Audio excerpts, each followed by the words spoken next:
ya estamos de vuelta aquí en Voces de Nuestra Gente y esta tarde hablaremos acerca de la perturbación de la posesión, nuestra sala.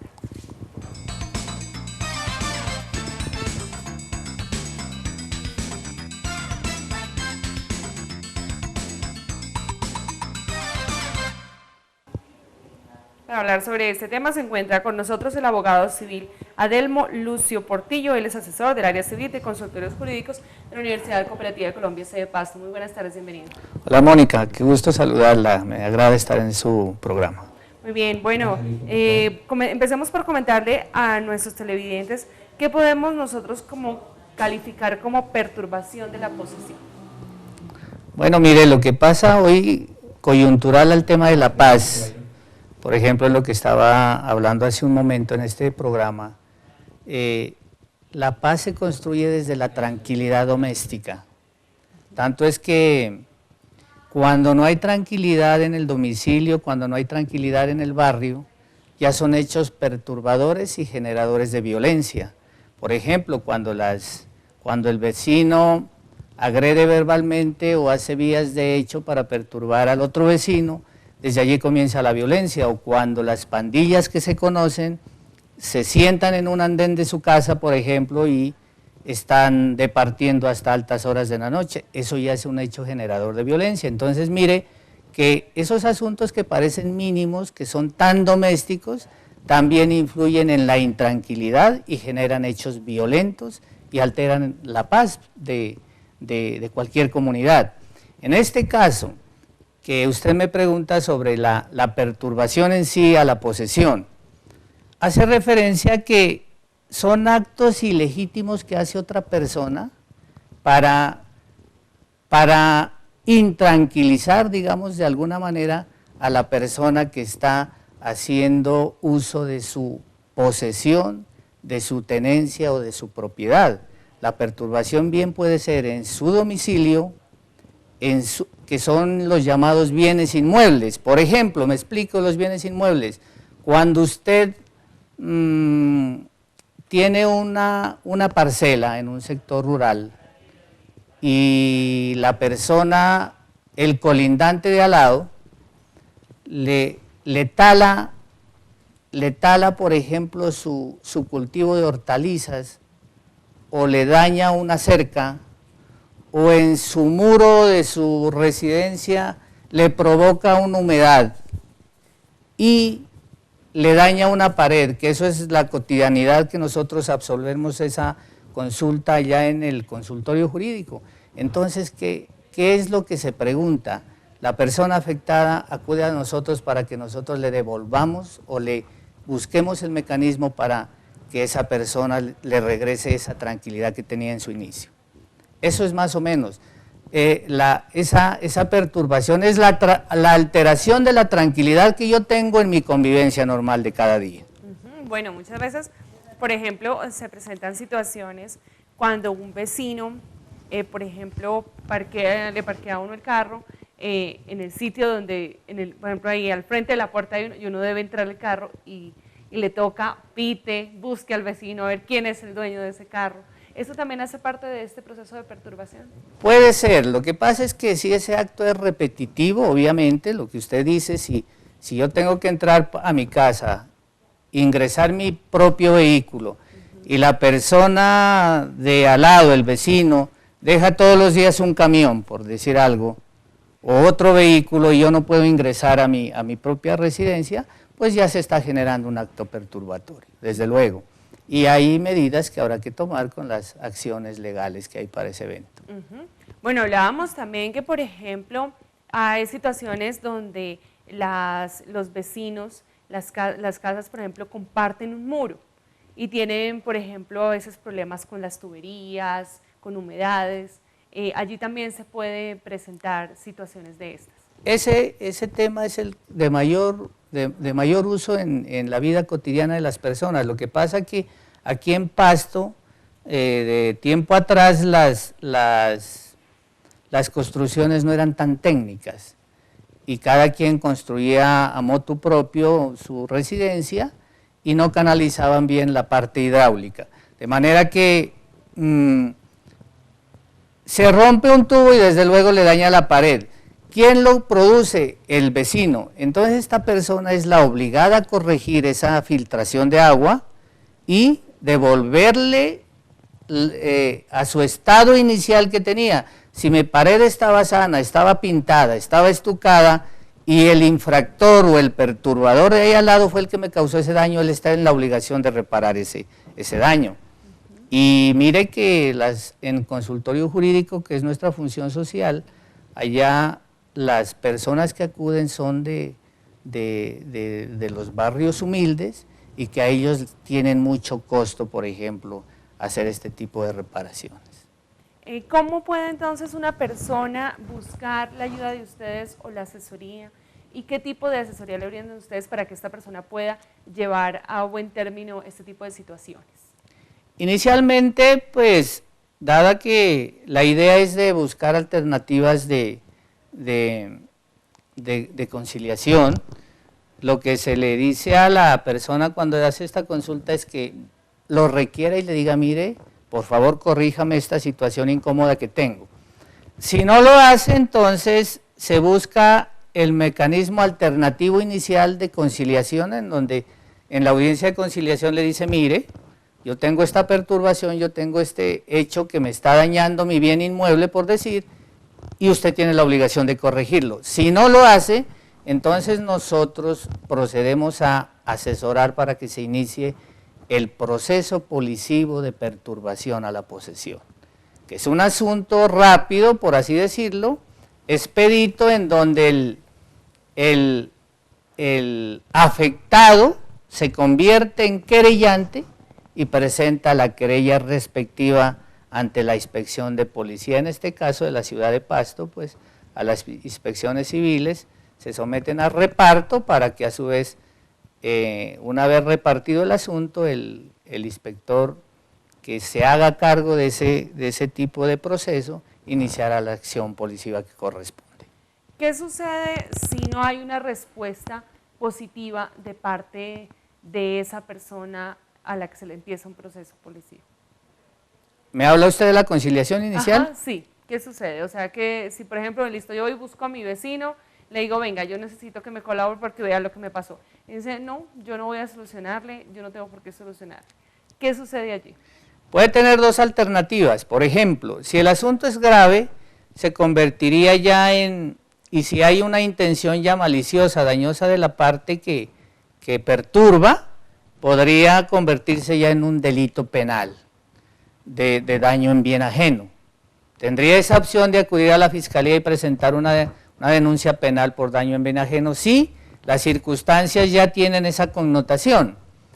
Si esa persona se niega y también el perjuicio, digamos, tiene ya una envergadura económica ya mayor, también puede iniciar el proceso ante el juez civil municipal en un proceso que se llama de responsabilidad civil extracontractual. Esa sería la opción. Pero ¿qué pasa con este asunto? Es un asunto ordinario en donde pues demanda tiempo y usted sabe que las personas quieren pronta resolución a su problema. Y si esa perturbación pues es mínima, como hemos hablado acá del daño en las paredes, de la tumba de las cercas, por ejemplo, las personas que jabonan y le echan el agua servida al predio, entonces se puede hacer a través del mecanismo del proceso de policivo de perturbación a la posesión a través del inspector de policía. Bueno, y él pues, perdóneme, él emite una resolución, si es del caso, ordenando que cese la perturbación y que se devuelva al estado inicial que estaba antes. En este caso, si le dañó una pared, pues le ordenará al perturbador para que le solucione, se le canalice las aguas. Si es del caso que le dañó la pintura, por ejemplo, o el piso, tendrá que repararle. Otro de los temas que se presenta mucho, por ejemplo, en los conjuntos residenciales, en los apartamentos, tiene que ver con las mascotas. Las mascotas salen de la casa, hacen sus deposiciones en diferentes sectores y los dueños no se percatan, no recogen, y esto genera muchísimo inconveniente, quejas. ¿Quién soluciona allí este tipo de inconvenientes? Lo que pasa es que ese tipo de asuntos ya se lo maneja es a través del reglamento que tiene cada condominio de propiedad horizontal. Ese asunto ya se trata inicialmente de manejarlo con el administrador de cada conjunto. A su vez, en cada conjunto hay un manual de convivencia. Ese manual de convivencia es lo que le dice cómo debe usted comportarse dentro del condominio de propiedad horizontal, y por lo general, ¿qué pasa? En asamblea ordinaria, la asamblea, por ser la mayor autoridad dentro de ese condominio de propiedad horizontal, se encarga de concertar, por así decirlo, de que se permitirá, por ejemplo, una mascota por cada apartamento, desde luego insinuándole a cada propietario que tiene que conservar en buen estado y de limpieza el condominio. Pues si ya la persona desatiende el reglamento de propiedad horizontal, el manual de convivencia, pues igual habrá que acudir a las actuaciones policivas. Muy bien, bueno, yo quiero recordarles que el Centro de Conciliación, el Consultorio Jurídico de la Universidad Cooperativa de Colombia, sede Pasto, está ubicado en la calle 18, número 2368, en el centro contiguo al Banco de Occidente, y sus teléfonos son 729-1081, 729-1623, y atiende de lunes a viernes de 2 a 6 de la tarde y los sábados de 8 de la mañana a 12 del día. Calle 18, 2368. Doctor, ¿qué tan recurrentes son este tipo de temáticas para ser tratadas allí en el consultorio jurídico? Pues mire que este es un problema que se presenta de casi todos los días, sino que a veces las personas desconocen el manejo y tratan de arreglar haciendo justicia por propia mano a veces, entre partes, y vienen los conflictos. Tanto que ha habido agresiones verbales, agresiones físicas, y de eso es lo que se debe evitar. De esa manera, pues en consultorio jurídico, casa de justicia, cualquier centro de conciliación es competente para llevar inicialmente esas audiencias. Sin embargo, pues el mecanismo más expedito, más corto, es el trámite policivo, que a veces se desconoce, porque nosotros a veces pensamos que los únicos que resuelven estos problemas son los jueces municipales o del circuito, qué sé yo. Sin embargo, mire usted que esos temas sí son, vuelvo y le repito, de casi todos los días en el centro de conciliación, y sobre todo con las personas de escasos recursos, que son las personas que están en estado de indefensión. Hoy, ¿qué ha pasado aquí en Pasto? Como usted se puede dar cuenta, la construcción de las torres de apartamentos han sido que en los últimos 2 años o 3 años, yo creo que un 80% de la construcción de la infraestructura física. Y cuando se construyen estas torres, pues los vecinos que tienen su casa aledaña son los más perjudicados, porque les cae escombros, les dañan las tuberías, y a veces son estas personas que están a cargo de estas construcciones un poco renuentes en solucionarles ese tema así más prontamente. Por ejemplo, también cuando lo que usted menciona, estas personas se quedan al lado de edificios y que, por ejemplo, les tapan ya la construcción de un edificio, ya, por ejemplo, y el patio ya no es el mismo porque le tapan la luz. ¿Eso también se puede hacer parte de un proceso como este, o ya, digamos, la persona tendría que llegar ya a trastear, sería como la única solución? Pues lo que pasa es que ha habido muchas quejas en ese sentido. Por ejemplo, usted se da cuenta que tenía su casa que tiene visibilidad y puede usted observar el paisaje, y llega una construcción de estas y a usted prácticamente lo deja a oscuras. Sin embargo, en ese punto hay mucha discusión, porque la persona que compra el lote y edifica también tiene sus derechos y no hay mayor prohibición. Lo que sí puede suceder es que si yo tengo una servidumbre de luz, por ejemplo, dentro de un mismo conjunto y una persona colindante me viene y me tapa mi servidumbre de luz y me deja a oscuras, que la servidumbre de luz también es protegida como un hecho perturbatorio cuando se vulnera ese derecho, pues sí puede tomar algunas acciones para que se le despeje y le deje su servidumbre de luz. Pero en el tema específico de las construcciones como tal, pues sí es un poco más complicado, porque habría que mirar si tiene la licencia de construcción, si el lote como tal no le afecta al colindante. Pero sobre todo el tema de la perturbación es en sí sobre los actos ilegítimos que a veces se dan por estas construcciones, cuando por decir algo de la construcción le cae un ladrillo encima de la casa pequeña que está al lado y le rompe todas las tejas de Eternit. Entonces esos actos sí habrá que repararlos de manera rápida.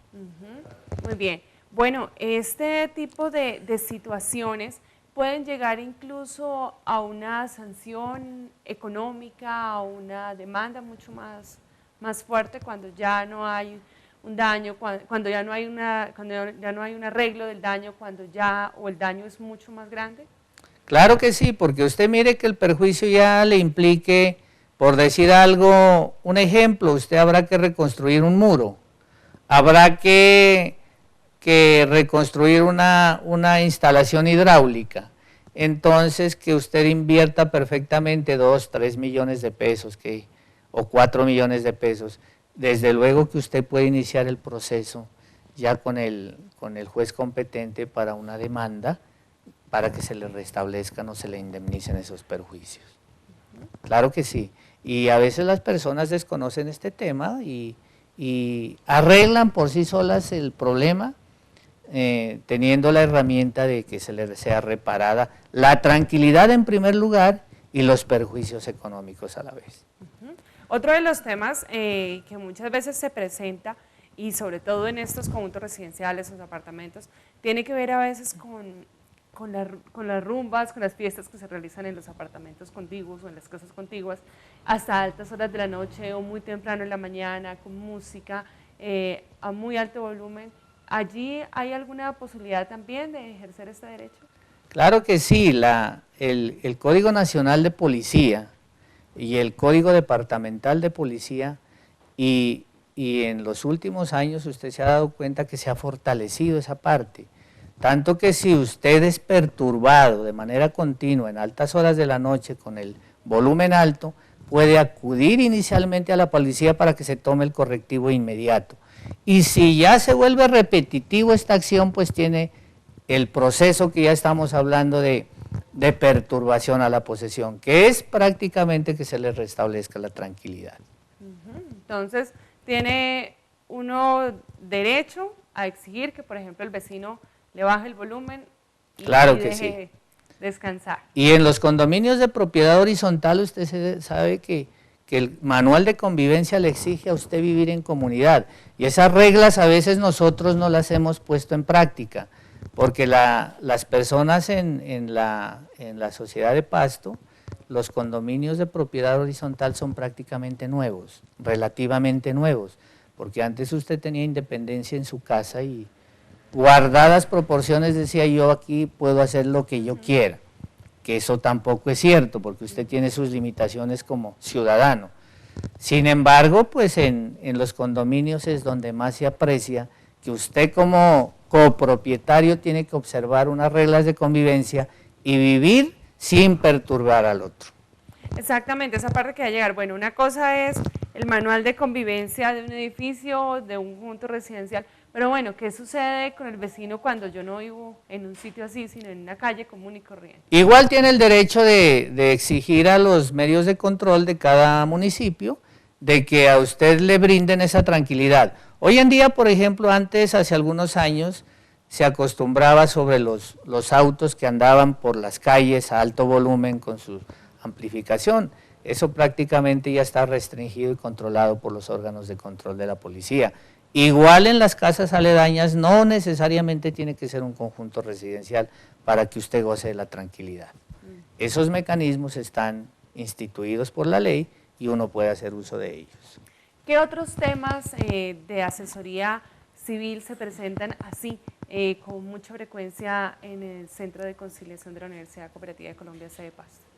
En mi área, por ejemplo, los asuntos de mayor frecuencia son resolución de contratos de anticresis, contratos de arrendamiento de la gente que no cumple con los cánones de arrendamiento. Tenemos también asuntos de contratos de compraventa y sobre todo de obligaciones de los títulos ejecutivos incumplidos. Aquí en Pasto hay como una característica esencial de que la persona entrega un bien en anticresis, luego desocupa el bien y la persona que está obligada a devolverle el dinero no le devuelve. Y son aquí en Pasto personas, vuelvo y repito, de escasos recursos que buscan con esfuerzo unos 5 o 10 millones para anticresar una vivienda y luego han perdido su dinero y se ven en afanes en conseguir dónde vivir. Esas son los temas que llegan casi todos los días en consulta. Y obviamente las deudas que no se pagan, ¿no? Que también eso es de común usanza ya en los consultorios.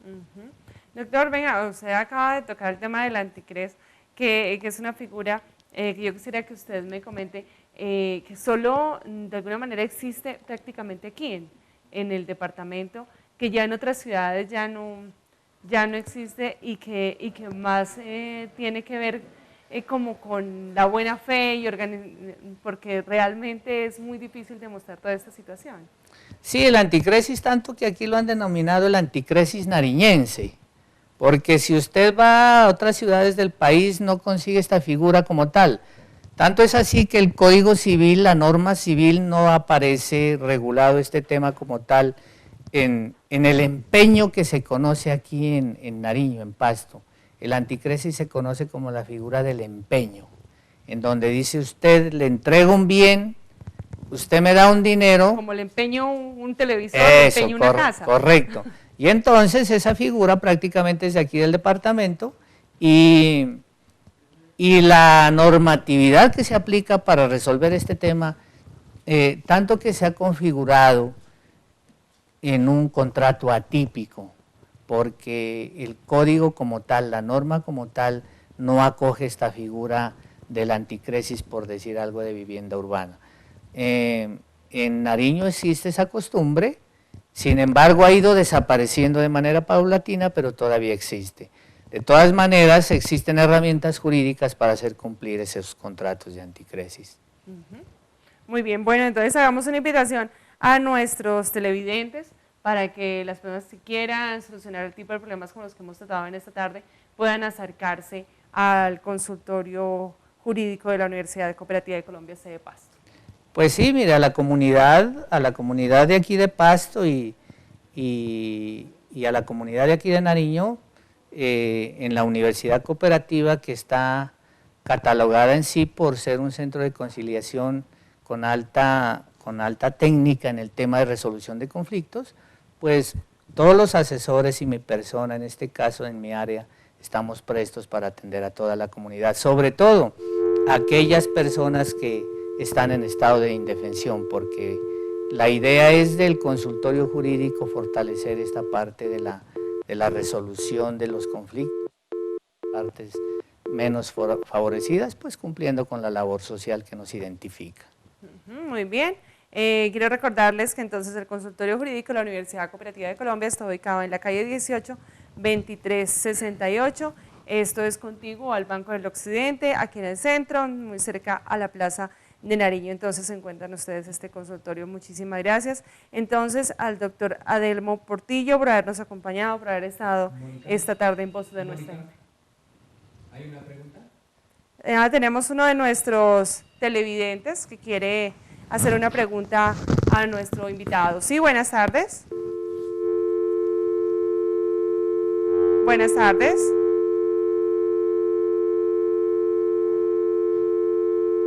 A nuestro control le preguntamos. El televidente colgó, pero la pregunta del televidente es que si la conciliación puede ser una persona natural y una persona jurídica.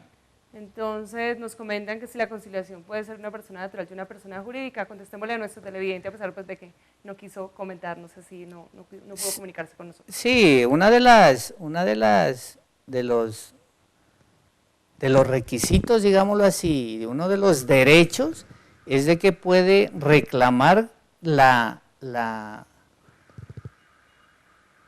protección de los derechos es en las personas naturales y en las personas jurídicas. Me explico. Si usted, como persona natural, se le causó el agravio, como hemos hablado, y se le soluciona, perfecto. Y si usted tiene un establecimiento de comercio o una persona jurídica, por decir algo, CNC vamos a hablar aquí, o de Global Televisión, por citar un ejemplo en el sitio donde estamos, y se le causa una perturbación a la persona jurídica, como estamos citando el ejemplo, pues igual puede reclamarse la protección de los derechos, porque se le puede agraviar a la persona jurídica. Obviamente que esta persona jurídica tiene que comparecer a través de su representante legal a presentar la respectiva querella, si fuera el caso, o la respectiva reclamación.